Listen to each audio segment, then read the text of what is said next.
A Organização das Nações Unidas divulgou hoje um relatório sobre mudanças do clima. E o Brasil é apontado como exemplo de sucesso na redução do desmatamento e das emissões de gases do efeito estufa. O Brasil foi o país que conseguiu as maiores reduções em todo o mundo. O relatório aponta duas razões para isso: a criação de áreas de proteção ambiental na Amazônia e os acordos com empresas privadas que se comprometeram a não comprar carne nem soja das áreas desmatadas. Na comparação entre os dados de 2013 e a média entre 1996 e 2005, a queda do desmatamento é de 70%. Segundo os cientistas, 80% da floresta original ainda estão preservados. A partir de meados dos anos 2000, as emissões resultantes de desmatamento caíram em mais de 2/3. Eu converso agora com Carlos Klink, secretário de Mudanças Climáticas e Qualidade Ambiental do Ministério do Meio Ambiente. Muito obrigada pela presença. Prazer Boa noite. todo nosso. Boa noite. Esse estudo ele foi feito em 17 países em desenvolvimento, em países que têm florestas tropicais. O Brasil está no topo do ranking e o que eles dizem aqui no relatório? Que o Brasil trouxe uma contribuição para atrasar o aquecimento global, uma contribuição que não tem precedente. E aí, quando a gente mostra esse dado aí de 70% de queda do desmatamento, tem muita gente que nem sequer acredita, né? Verdade. Porque a gente era líder mundial em desmatamento. Explica tudo isso para a gente. A gente tem que olhar esses números numa perspectiva histórica.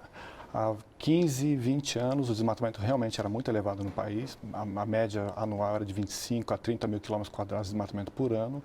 Nós alcançamos agora, nos últimos 3 anos, para você ter uma ideia, as menores taxas de desmatamento na história do acompanhamento e monitoramento de florestas do Brasil. Chegamos a uma média de 5 mil quilômetros de desmatamento por ano. Esses números, além desse fenomenal resultado em termos de redução do desmatamento, eles têm uma representatividade para a mudança do clima realmente muito grande. Porque se nós transformarmos esses números de desmatamento, quanto reduzimos o desmatamento de floresta, em emissões de carbono para a atmosfera, o resultado também foi muito elevado. Nenhum país, isso a gente pode assegurar com absoluta certeza, estamos monitorando isso há muitos anos no Brasil. O Brasil ganhou bastante expertise nesse tema. Nenhum país, mesmo se você comparar com os países desenvolvidos, alcançou números tão significativos para a redução de emissões. E a gente viu que foi graças a algumas medidas adotadas. Foi difícil essa implantação? Sempre é difícil, né? Políticas públicas são sempre difíceis.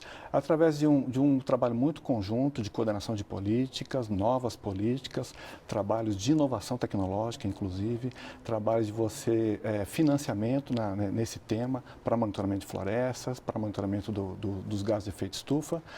Mas essa coordenação cada vez mais apurada tem nos permitido, sim, chegar nesses resultados. Só para te dar um exemplo.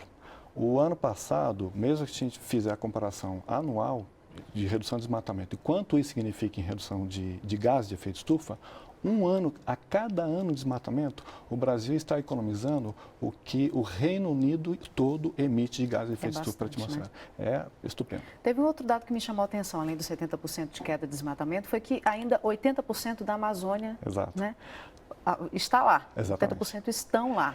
É outro dado que surpreende, porque a gente vê tanta notícia de que a gente achava que tinha menos. Exatamente. Eu achava. Que bom que você tenha apontado esse número. Porque eu acho que também existe uma tendência de olhar apenas o lado do que foi já desflorestado, desmatado. E esquecemos esse lado da floresta que ainda está em pé. Existe também já no governo há vários anos alguns outros programas para acompanhar o que aconteceu com essas áreas desmatadas e que políticas podemos desenvolver para elas. Por exemplo, agricultura de baixa emissão de carbono, aumento da produtividade agrícola nas áreas já desmatadas e, ao mesmo tempo, resultados para essa área que ainda não foi desflorestada. O Brasil, além desses resultados de desmatamento, emissões, o Brasil é o país que tem maior programa de conservação de florestas do mundo. Nós temos 1 milhão de quilômetros quadrados de floresta conservada no Brasil em unidades de conservação. A gente está dando dados aqui da conservação da floresta amazônica. Exato. E dos outros biomas que temos, em que pé que estamos? Temos também avançado nesse tema nos outros biomas. Vamos lançar ainda esse ano, 2014, um monitoramento sistemático, que a gente chama consistente, também do Cerrado, anualmente, como temos feito para a Amazônia. Já existem outros programas para estimular a agricultura mais produtiva também nas áreas abertas do Cerrado, da Mata Atlântica.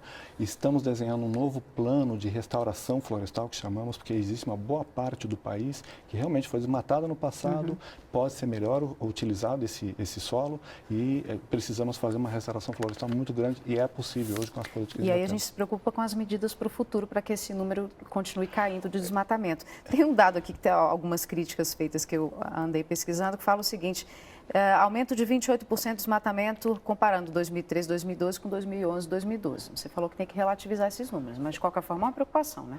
Exato, sempre é. Monitoramento de floresta para nós, mas veja bem, esse dado é interessante porque a meta pela Política Nacional sobre Mudança do Clima é chegar a 2020 abaixo de 4.000 quilômetros de redução de desmatamento, tá?